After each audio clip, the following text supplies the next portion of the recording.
Hey everyone, welcome to English literature with Sumona. तो आज हम लोग पढ़ेंगे जो कि ये बीए पार्ट 1 का है, department of English, Vinod Bihari Mahato, Koyalanchal university Dhanbad. तो ये जो है ना, ये बीए सेमेस्टर सेकंड का हम लोग डिस्कस करेंगे आज यहाँ पर। ठीक है, तो ये बैचलर ऑफ आर्ट्स डिग्री है और जिसका टॉपिक है इंडियन राइटिंग इन इंग्लिश। ठीक है, तो इसके टॉपिक में 4th यूनिट है।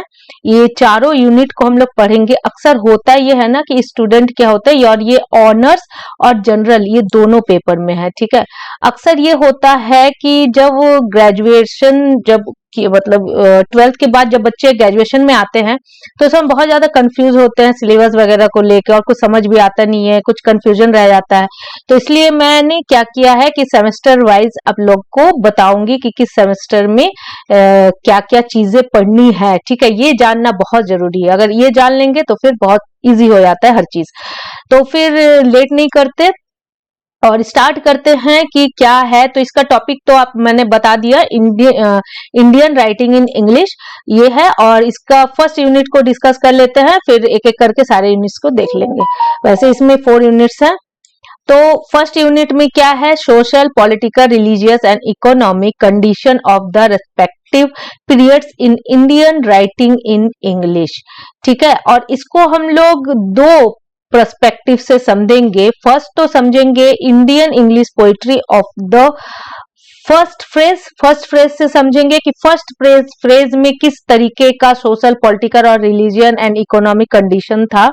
ठीक है, इंडियन राइटिंग जो कि इंग्लिश में था, है ना, तो उस पीरियड्स में किस तरीके का फर्स्ट फ्रेज में कैसा सब कुछ चल रहा था। ठीक है, किस तरीके का जो पोइट्री लिखते थे राइटर लोग कैसा लिखते थे।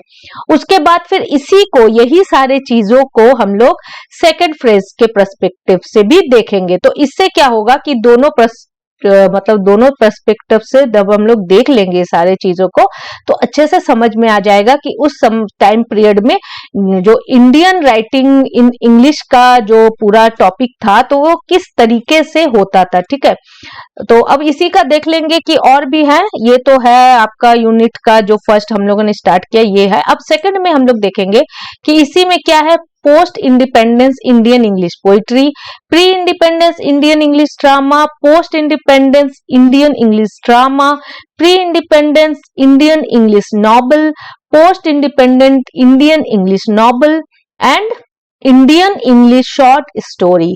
ये सारा हम लोग पढ़ेंगे इसी में। तो सारे चीजों का मैं नोट्स बना के पढ़ाऊंगी और पूरे डिटेल्ड में बताऊंगी। बिल्कुल टेंशन लेने की बात नहीं है, बस पढ़ते आराम से और मेरे साथ बने रहिए मेरे चैनल पे और पूरा वॉच कीजिए वीडियोस को, क्योंकि बीच में छोड़ देंगे फिर कुछ नहीं समझ में आने वाला है ना। तो फिर चलो नेक्स्ट देख लेते हैं यूनिट 2 में क्या है। यूनिट 2 में है द गाइड, जो कि आर के नारायण की है, बहुत इंटरेस्टिंग है।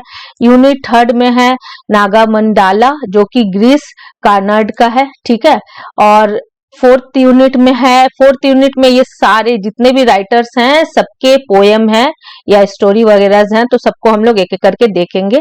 तो HLV डेरोजियो, जिनकी है the harp of India, the song of Hindustani minstrel.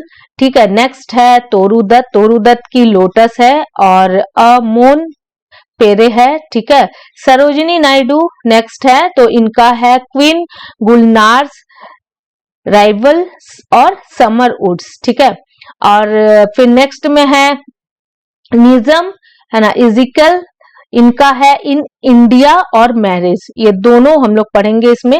फिर नेक्स्ट है जयंत महापात्रा, इनका है ग्रास और लॉस्ट। फिर नेक्स्ट है केकी एंड दारूवाला, इनका है द प्रोफेसर और कंडोल्स। ठीक है, ये इनका है।